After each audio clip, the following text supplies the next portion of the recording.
اگلا سوال یہ کہ 9 محرم یا 10 محرم کو قبرستان جانے کے ساتھ خاص کرنا کیسا ہے؟ بھائی غلط ہے۔ آپ مجھے پہلے تو یہ بتاؤ کہ کسی بھی چیز کو خاص کرنا کسی دن کے ساتھ، یہ تو شرعی کام ہے، یہ شریعت کا کام ہے۔ شریعت جس کام کو، جس دن کو، جس ٹائم کو مختص کرے، ہم میں سے کون ہوتا ہے جو یہ ان چیزوں کو مختص کرے؟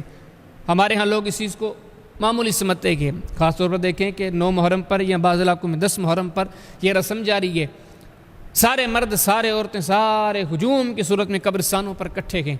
کبھی ہم نے یہ نہیں سوچا کہ اس بارے میں بھی ہم شریعت سے رہنمائی لیں، حالانکہ ہم نے جس ذات اقدس پر ایمان لایا ہے محمد کریم صلی اللہ علیہ وسلم، وہ ان باتوں میں کتنی اللہ کی تعلیم کی پاسداری کرتے ہیں۔ آپ مسلم شریف دیکھیں کہ نبی کریم علیہ السلام اپنی اماں کی قبر پر جا رہے ہیں، لیکن پہلے اللہ سے اجازت لیتے ہیں۔ پھر مسلم شریف کے اندر آپ آگے دیکھیں، اپنی امی کی قبر پر جانے کے بعد ان کے لیے دعا کر رہے ہیں، تو اس بارے میں بھی اللہ سے اجازت طلب کرتے ہیں۔ تو یہاں سے کیا معلوم ہو رہا ہے کہ آپ قبرستانوں میں جاتے ہیں تب بھی آپ آزاد نہیں ہیں، اللہ سے اجازت نے، اللہ کی شریعت سے اجازت لے۔ تو ہم پہلے تو یہ اپنے آپ سے پوچھیں کہ کیا ایسا کرنا شریعت سے ثابت ہے؟ نبی پاک صلی اللہ علیہ وسلم نے، صحابہ کرام نے، تابعین نے، سلف صالحین نے، کس نے یہ 9 محرم الحرام کا، 10 محرم الحرام کا دن مقرر کیا ہے کہ آپ سارے مرد عورتیں ان دنوں میں قبرستانوں پر اکٹھے ہو؟ کوئی ثابتی نہیں۔ جب کوئی ثابتی نہیں تو پھر دین میں ایسے اہتمام کے بارے میں کیا کہا جائے؟ یہی کہا جائے گا کہ یہ مردود ہے۔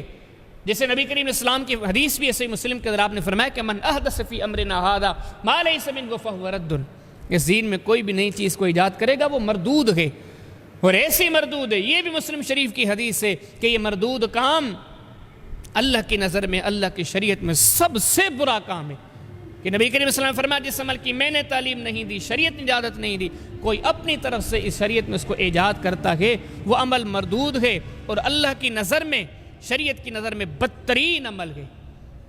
بلکہ اس سے اگلی بات، یہ مظالم ہیں ہمارے معاشرے میں۔ اب 9 محرم الحرام یا 10 محرم الحرام پر ایک تو یہ عمل ناجائز ہے، سارے مرد، سارے عورتیں اکٹھے ہو جائیں، شریعت نے کوئی ایسی تعلیم نہیں دی کہ ایسا اہتمام کریں۔ پھر اس اہتمام کے ساتھ دوسرے جتنے جرم کیے جاتے ہیں، آپ دیکھیں ہمارے یہاں کیا ہوتا ہے، ہمارے یہاں تو یہ ہوتا ہے، بلکہ میں اپنے علاقے کی بات کروں کہ 9 محرم الحرام یا 10 محرم الحرام سے پہلے خواتین اپنے نئے کپڑے تیار کرواتی ہیں کہ ہمیں اس دن قبرستان جانا ہے، پھر نئے کپڑے تیار ہوتے ہیں، وہ پہن کر بن ٹھن کے پھر وہ قبرستان میں آتی ہیں۔ جبکہ سنن نسائی کی حدیث ہے کہ نبی کریم علیہ السلام نے فرمایا عورت خوشبو لگا کر گھر سے باہر نکلے فہی زانیہ، یہ بدکارہ عورت ہے۔ اور یہاں پر یہ کیا ہو رہا ہے؟ نیکی کے نام پر محرم الحرام کی 9 یا 10 تاریخ پر قبرستان میں عورتیں بن ٹھن کے سنور کے تیار ہو کے قبرستان آ رہی ہیں۔ ایسے اگلی بات کہ پھر مرد وہاں پہ پہلے سے موجود ہیں، یہ نوجوان خواتین جا رہی ہیں، ان سے پہلے نوجوان وہاں پہ پہلے سے موجود ہیں۔ آپ کسی بھی مکتب فکر سے ہو، میں آپ سے پوچھتا ہوں کیا محمد کریم علیہ السلام کی یہی تعلیم ہے؟ آپ نے تو مردوں اور عورتوں کے اختلاط کو اتنا ناپسند کیا ہے۔ آپ ابو داؤد شریف پڑھیں کہ مسجد کے لیے، حالانکہ نماز الگ پڑھتے تھے، مرد الگ آگے بیٹھتے ہیں، عورتیں پیچھے بڑھتی ہیں، لیکن نبی کریم علیہ السلام نے فرمایا کہ سنو، مسجد کے آنے اور جانے کے سلسلے میں تمہارے دروازے بھی الگ ہونے چاہیے۔ نبی کریم علیہ السلام نے دروازے بھی الگ کر دیے۔ شریعت نے مردوں عورتوں کے اختلاط کو اتنا ناپسند کیا ہے، اور ہمارے ہاں لیں جائیدہ قبرستانوں کا 9 محرم الحرام پر، 10 محرم الحرام پر مرد بھی وہاں پر اکٹھے ہیں، عورتیں بھی وہاں پر اکٹھے۔ پھر وہاں پہ مزید آپ دیکھیں، ان دنوں میں قبرستانوں پر دیکھیں عورتیں قبروں پر بیٹھی ہیں، پارے لے کے بیٹھی ہیں، قرآن پاک کے مصحف لے کے بیٹھی ہے، بڑی آواز میں تلاوتیں کر رہی ہیں، کوئی سورہ یاسین پڑھ رہی ہے، کوئی سورہ مزمل پڑھ رہی ہے۔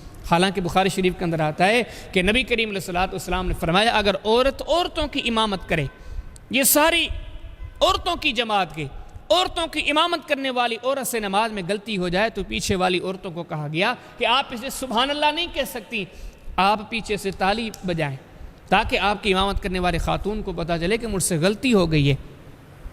عورت نماز پڑھتے ہوئے اپنی امامت کرنے والی عورت کو پیچھے سے لقمہ نہیں دے سکتی، بلکہ وہ تالی بجاتی ہے۔ عورت کے آواز کو شریعت نے اتنا محدود کیا ہے، اور یہاں پر دیکھیں کہ بڑی آوازوں میں ان دنوں میں قبروں پر عورتیں تلاوت کر رہی ہیں۔ یہاں بلکہ آپ اور آگے جائیں، چلو عورتوں مردوں سب کا ان دنوں میں مخصوص ایام میں جا کر یہ تلاوتیں کرنا، پہلے تو آپ یہ بتائیں کہ قبرستان میں قرآن پاک کی تلاوت کرنے کے لیے آپ نے کہاں سے دلیل لی ہے؟ جس ذات پر میرا اور آپ کا ایمان ہے وہ تو منع فرماتے ہیں کہ آپ مشہور حدیث ہے صحیح مسلم کہ آپ نے فرمایا اپنے گھروں کو قبرستان نہ بناؤ، اپنے گھروں میں قرآن پڑھو۔ کیا مقصد ہے؟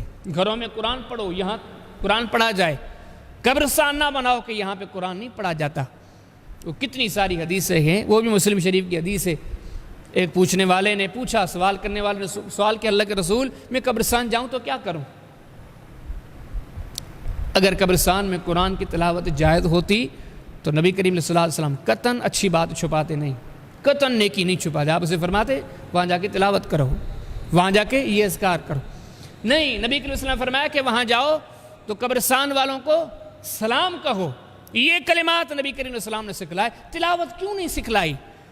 آپ مجھے بتاؤ کہ سب سے بڑے انسانیت کے معلم ہیں، ہر اچھائی سکھلا دی۔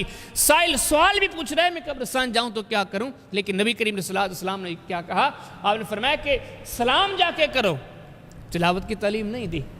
تو قبرستان میں قرآن پاک پڑھنا، تلاوت کرنا، یہ کہاں سے ثابت ہے؟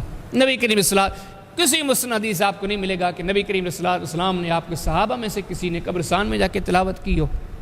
اس بارے میں جو کہا جاتا ہے نا سن عبداللہ بن عمر سے کہ انہوں نے تلاوت کی تعلیم دی، وہ بھی تدفین کے ٹائم، اور تدفین کے ٹائم کی وہ روایات بھی سن عبداللہ بن عمر سے ضعیف ہیں، ثابت نہیں ہیں۔ ان کی دو سندیں، ایک میں ایوب بن نہیک ضعیف ہے، دوسرے میں عبد الرحمن بن لجلاج ضعیف ہے، کسی صحابی سے کوئی ثابت نہیں۔ اور مزید انشاءاللہ آگے موقع ملتا ہے تو پھر یہ جو قبروں کے احکام و مسائل ہیں اس میں انشاءاللہ میں ان چیزوں کی وضاحت کرتا ہوں۔ یہ تو ویسے ہی سمجھو کہ سوالات کے بیچ میں تشریح آ گئی۔ تو اب یہ چیزیں دیکھو، ان چیزوں پہ غور کرو۔ قبرستان میں ہم جو ان مخصوص ایام میں 9 محرم الحرام، 10 محرم الحرام جا کے ہم کتنی شریعت کی نافرمانیاں کرتے ہیں۔ پھر اگلے اہتمام کیا ہوتے ہیں؟ اگلا اہتمام یہ ہوتا ہے کہ وہاں جا کے کھانے پینے کے اہتمام ہوتے ہیں۔ مرد عورتیں اپنے گھروں سے، گوٹھوں سے کھانے پینے کی چیزیں لے کے جا رہے ہیں۔ یہ لے کے کیوں جا رہے ہیں؟ ان کا عقیدہ ہے کہ یہ قبرستان میں تقسیم کریں گے، وہاں اجر ثواب زیادہ ملے گا، یا وہاں جا کے بانٹیں گے۔ ان سے پوچھیں کہ یہ کہاں لکھا ہے کہ آپ یہ کھانے پینے کا اہتمام جا کے قبرستان میں کریں؟ نہ قرآن سے ثابت ہے، نہ نبی کریم علیہ السلام سے ثابت ہے، نہ کسی صحابی سے، نہ کسی تابعی سے، نہ کسی امام سے، نہ اہل بیت اطہار میں سے کسی سے۔ اور بلکہ ظلم کی بات یہ ہے، وہ سنن ترمذی کی حدیث ہے کہ نبی کریم صلی اللہ علیہ وسلم نے فرمایا کہ تم قبرستان میں جاؤ تو وہاں سے نصیحت حاصل کرو، عبرت حاصل کرو۔ یہ قبروں کی زیارتیں آپ کو نصیحت کریں، آپ کو آخرت یاد دلائیں۔ جن جگہوں سے عبرتیں حاصل کرنی تھی ہم وہاں پہ جا کے شربتیں پی رہے ہیں، جن جگہوں سے عبرتیں حاصل کرنی تھی ہم وہاں پہ جا کے بڑے بہترین انداز سے کھانے کھا رہے ہیں، بڑے بارونق ماحول لگے ہوئے ہیں۔ جن جگہوں سے عبرتیں حاصل کرنی تھی وہاں پر مردوں عورتوں نے نئے کپڑے پہنے ہوئے ہیں، بن ٹھن کے، سنور کے، تیار ہو کے، نعوذ باللہ ایسے تیار ہو کے آئے جیسے عید کا دن ہے۔ اللہ کے بندو، ان حقائق پر غور کرو۔ مجھے بھی مر کر اس دنیا سے چلے جانا ہے، آپ میں سے بھی کوئی نہیں رہے گا۔ ان چیزوں کو سمجھیں، شریعت کو شریعت سمجھیں، اللہ کے دین کو اللہ کا دین سمجھیں۔ ہر اپنی منمانی چیز کو، لوگوں کو یہ چیزیں بری لگتی ہیں، جب یہ حقائق ان کے سامنے رکھے جاتے ہیں بڑے برے لگتے ہیں۔ میں ان سے پوچھتا ہوں آپ کو کیوں برے لگتے ہیں؟ کیا یہ میں اپنی رائے آپ کے سامنے رکھ رہا ہوں؟ یہ میری اپنی مرضی ہے، اللہ رسول کی باتیں آپ کو بتا رہا ہوں۔ آپ کو کیوں یہ چیزیں بری لگتی ہیں؟ آپ جو کر رہے ہو، جن کو آپ اچھا سمجھتے ہو، بہتر لگتے ہو، جو چیز آپ کو بری نہیں لگتی وہ اللہ رسول نے سکھلائی ہے۔ یہ کتنی بری تقسیم ہے کہ جن چیزوں کی تعلیم اللہ رسول نے دی ہے، آج مسلمانوں کو وہ بتاؤ تو ان سے چڑ لگتی ہے، ان سے نفرت کرتے ہیں، اور جو اس دین کے اندر اپنی منمانی پر ان کے معاملات قائم ہیں ان کو صحیح سمجھتے ہیں۔ اور دکھ ہے امت کے ان علماء پر، اور خاص طور پر محرم الحرام کے ایام میں۔ آپ دیکھیں اہل تشیع کو تو چھوڑو، سنی علماء، کربلا کے واقعات، دوسری تقریریں، بڑے بڑے بیان جاری ہیں، لیکن ان برائیوں سے کوئی نہیں روکتا۔ آپ ان سے پوچھیں، کسی مکتب فکر کا عالم ہو، اللہ سے ڈر کر بتائیں کیا یہ دین ہے؟ اگر یہ دین نہیں ہے تو دین کے نام پر یہ کیوں جاری ہے؟ آپ کیوں اس کی تعلیم نہیں دیتے ہیں؟ تو خلاصہ کلام یہ ہے میرے محترم دوستو، اللہ سے ڈرنا چاہیے۔ ان معاملات میں جتنی ہم نے یہ رسومات جاری کر رکھی ہیں کہ 9ویں 10ویں پر ہی قبرستان جانا گئے، انہی دنوں میں قبروں کو چنائی کرنی ہے، قبروں کو اوپر مٹی ڈالنی ہے، وہاں پہ جا کے کھانا ہے، کھلانا ہے، یہ کرنا ہے وہ کرنا ہے، اللہ سے ڈر کر اس چیز کو پہلے سمجھو کہ کیا یہ رسول اللہ کی تعلیم ہے، اگر نہیں ہے تو باز آ جاؤ، اگر باز نہیں آتے تو اللہ سے ڈرو، کل قیامت کے دن آپ سے پوچھا جائے گا تو کیا جواب دو گے؟ جو چیز سراسر غلطی سے بچنا چاہیے۔